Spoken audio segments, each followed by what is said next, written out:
সুধী দর্শক মণ্ডলী, আসসালামু আলাইকুম ওয়া রাহমাতুল্লাহি ওয়া বারাকাতুহু। আশা করি আপনারা ভালো আছেন। তো এই করোনা ভাইরাসকে মহামারীতে দান করার কারণে আমাদের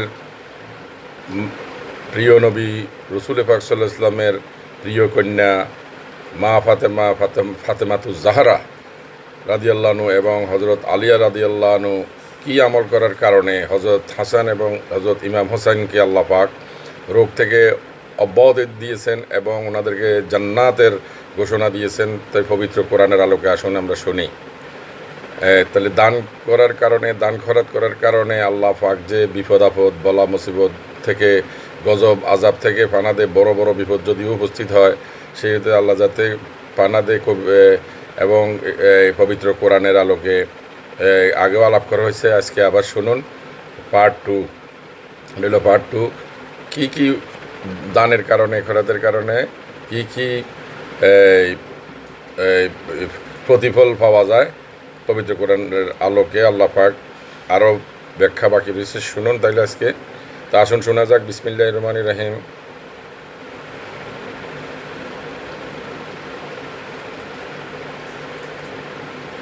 বিসমিল্লাহির রহমানির রহিম।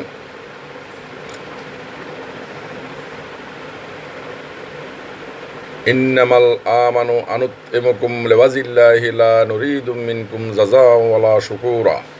ইন্নামাল আমানু আনুতইমুকুম লিওয়াজিল্লাহি লা নুরিদু মিনকুম জাযাআন ওয়ালা শুকুরা। এই আয়াতটি নাজিল হয়েছিল কী জন্য, আমি আগে এটার ব্যাখ্যা দিই কী কারণে এই আয়াতটি নাজিল হয়েছিল এবং হযরত মা ফাতেমা, হযরত ইমাম হাসান এবং হুসাইন এই রোগ মুক্তি থেকে আল্লাহ পাক ওনাদেরকে শাফায়াত দান করছিল এবং হযরত আলী এবং হযরত মা ফাতেমাকে আল্লাহ পাক জান্নাতে ডিক্লার দিছিল। এই আয়াত এই ওনারা কি আমল করছিল, তাহলে আসুন আমরা শুনি। রাসূলুল্লাহ সাল্লাল্লাহু আলাইহি ওয়াসাল্লামের প্রিয় নাতি হযরত ইমাম হাসান এবং হযরত ইমাম হুসাইন, ওনাদের রাসূলুল্লাহ সাল্লাল্লাহু আলাইহি ওয়াসাল্লামের কলিজার টুকরা ছিল।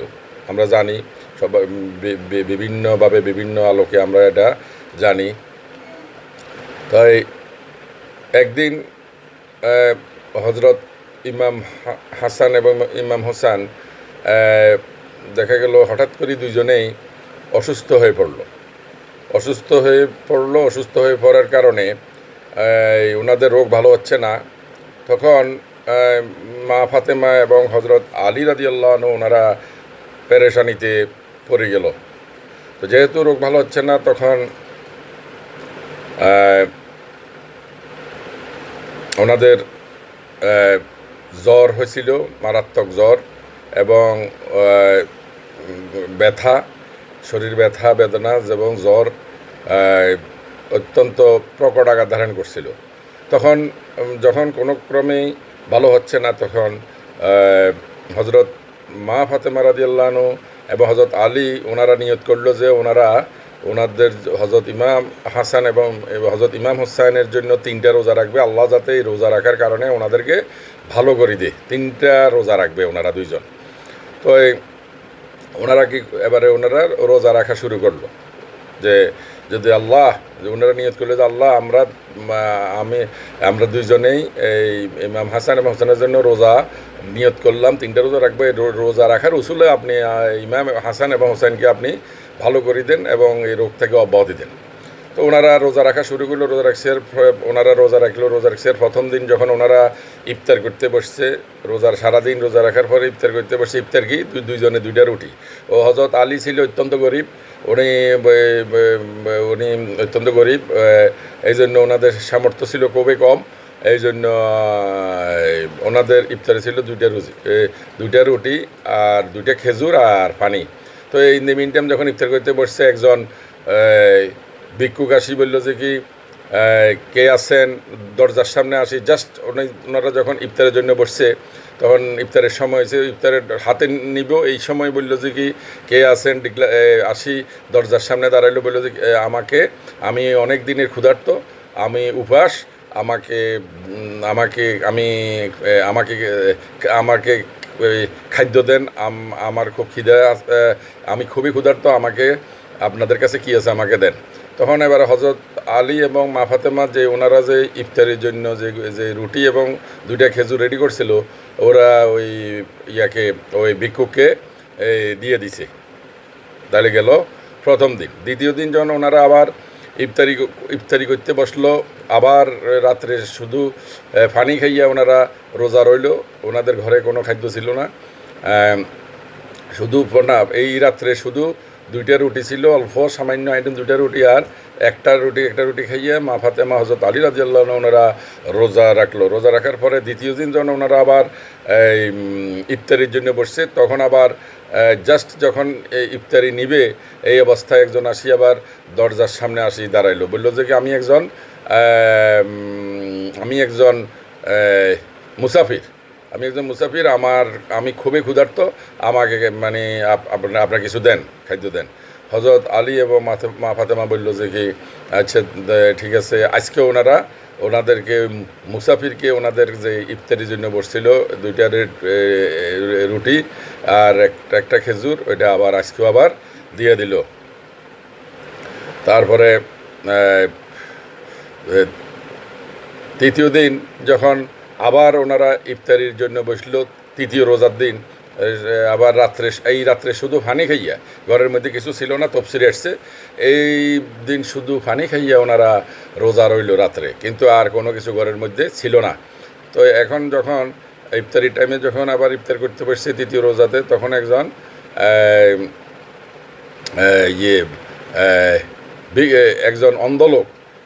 অন্ধলোক আসি বলল যে কি আমি একজন অন্ধ, আমি কোনো কাজকর্ম করতে পারি না, আমার কোনো শক্তি নাই, আমি চোখে দেখি না, আমি খুবই ক্ষুধার্ত, আমাকে কে আছেন, আমাকে ওনাদের দরজার সামনে আসি বললো যে আমাকে কিছু দেন, খাওয়া দেন। তখন হযরত আলী আর মা ফাতেমা বললো যে কি যাক, ওনারা বললো যে কি আল্লাহর কঠোর পরীক্ষা, আল্লাহ হয়তো আমাদেরকে পরীক্ষা করতেছে, এই জন্য আজকেও 2 দিন উপবাস। প্রথম রোজার দিনে ওনারা উপবাস, দ্বিতীয় রোজাতেও উপবাস, তৃতীয় রোজাতে আজকে শুধু পানি খাইয়ে রয়েছে রোজা। তারপরে ওনাদের জন্য শুধু যেটা 2টা খেজুর ছিল, শুধু 2টা খেজুর, এই খেজুরটা দিয়ে আর পানি দিয়া ওই অন্ধলোককে বলল নেন বাবা, আপনি ইফতারি করেন। তো ওনারা কিন্তু আল্লাহর প্রতি কঠোর থাকার কারণে, আল্লাহর প্রতি ওনাদের ভয় থাকার কারণে এবং আল্লাহর প্রতি অগাধ ভালোবাসা এবং বিশ্বাস থাকার কারণে ওনারা কী করছে, এইটাও আজকে অন্ধলোককে দিয়ে দেওয়ার পর অন্ধলোক চলে গেছে। তারপরে এবারে মা ফাতেমা এই 3 দিনের ক্ষুধা সহ্য করতে না পেরে উনি বেহুশ হয়ে পড়ে গেছে। ইন দি মিন টাইম আল্লাহ পাক হযরত হাসান এবং হযরত হোসেনকে আল্লাহর কুদরতিতে ওনাদের জন্য এই রোজা রাখার কারণে, এই ত্যাগ স্বীকার করার কারণে এত বড় ত্যাগ, 3 দিন উপবাস, 3 দিন রোজাকে 3 দিন উপবাস, 3 দিন আল্লাহ কঠোর পরীক্ষা করছে। আসলে এরা আল্লাহ পরীক্ষা করছে। এরা 3 দিনে যে 3 জন, একজন মুসাফির, একজন ভিক্ষুক আর একজন হলো অন্ধলোক, 3 জনে ছিল ফেরেশতা। এই ফেরেশতা দিয়ে আল্লাহ কঠোর পরীক্ষা করছে। অন্যার প্রিয় বান্দাদেরকে আল্লাহ এইভাবে কঠোর পরীক্ষা করে, বিভিন্নভাবে পরীক্ষা করে। যে পরীক্ষা ওই যে সূরা বাকারার মধ্যে 155 নম্বর আয়াতে যে বলছে আমি ওদেরকে জীবন নিয়ে ফলমূল এগুলোর নষ্ট করি, শস্যক্ষেত নষ্ট করি এবং অন্যান্যভাবে আমি কঠোরভাবে পরীক্ষা করি বান্দাদেরকে। তো ওনাদের 2 জনকে এই যে ওনাদের জন্য যে নিয়ত করছে রোজা 3টা রাখলে যে ওনাদের যাতে আল্লাহ যাতে মাফ করে, রোগ ভালো করে দেয়, এই জন্য আল্লাহ পাক কঠোর পরীক্ষা করছে। কঠোর পরীক্ষা করার কারণে ওনারা পরীক্ষায় উত্তীর্ণ হয়েছে, এমন উত্তীর্ণ হয়েছে যেটা কিয়ামত পর্যন্ত এটা স্বর্ণাক্ষরে লেখা থাকবে। যেমন এবারে মা ফাতেমা বেহুশিগুলো আল্লাহ পাক কুদরতের মাধ্যমে হযরত হাসান এবং হযরত হোসেনেরকে রোগ থেকে অব্যাহতি দিয়ে দিল এবং ওরা এই সাথে সাথে সুস্থ হয়ে গেল। আল্লাহ পাক ওনাদেরকে সুস্থ করে দিলেন। শুকর আলহামদুলিল্লাহ, সুবহানাল্লাহ, আলহামদুলিল্লাহ। তারপরে এবারে এটা এই ঘটনার পরে যখন মা ফাতেমা বেহুশ হয়ে গেল, তখন রাসূল পাক সাল্লাল্লাহু আলাইহি ওয়াসাল্লামের কাছে জিবরিল ফেরেশতা আসি এই আয়াত নিয়ে নাজিল হইল যে ইন্নামাল আমানু আনুত্তিমুকুম লিওয়াজিল্লাহি লা নুরিদু মিনকুম জাযাআ ওয়ালা শুকুরা। হ্যাঁ, তখন রাসূল পাক সাল্লাল্লাহু আলাইহি ওয়াসাল্লাম এই আয়াত জিবরিল ফেরেশতা এটা ওনাকে ভাঙি বলার পরে জিবরিল ফেরেশতা ওনাকে এই আয়াত নিয়ে নাজিল হয়েছে, বলছে যে এটা হযরত আলী এবং মা ফাতেমার কারণে এই আয়াত নাজিল হয়েছে। ফাতেমা এবং আপনার মেয়ে ফাতেমা এবং আপনার আলী, এই দুইজনের জন্যই এই আয়াত নাজিল করছে। উনি এবার দেরি না করে ওনার মা ফাতেমার কাছে চলে গেল, বললো যে কি উনি যে ঢুকলো দেখে যে মা ফাতেমা খুবই অসুস্থ, দুর্বল হয়ে গেছে, উনি উঠতে পারতেছে না। তখন উনি তো উনি জিজ্ঞাসা করলো যে আলী, তোমরা ফাতেমা এবং আলী দুইজনের মাঝখানে যাই বসলো।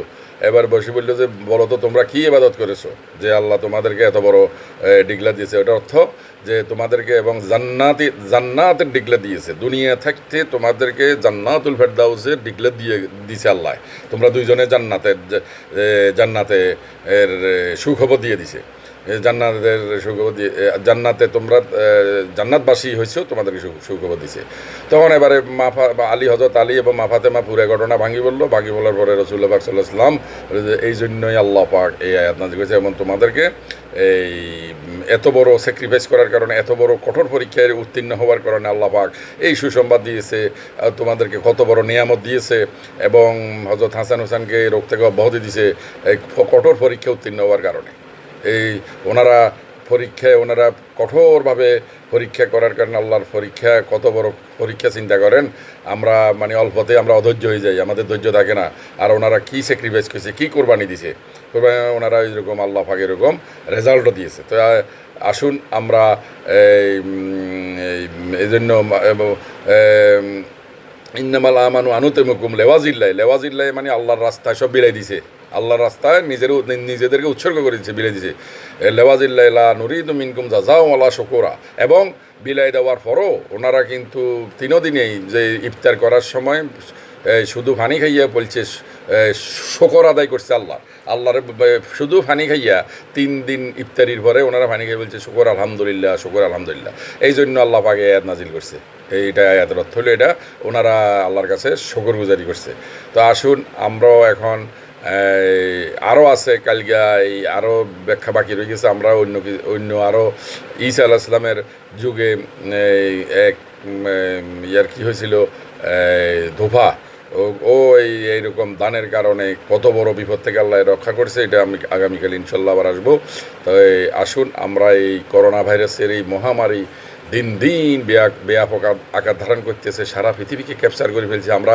আমরা এক ধরনের এটা কত বড় মানে পরীক্ষা, আল্লাহর কঠোর পরীক্ষা। আমরা ঘরের মধ্যে সবাই বন্দি, এই যে বন্দি এটা কিন্তু একটা মৃত্যুর চাইতে কম না, মৃত্যুর চাইতেও এটা আরও কষ্ট।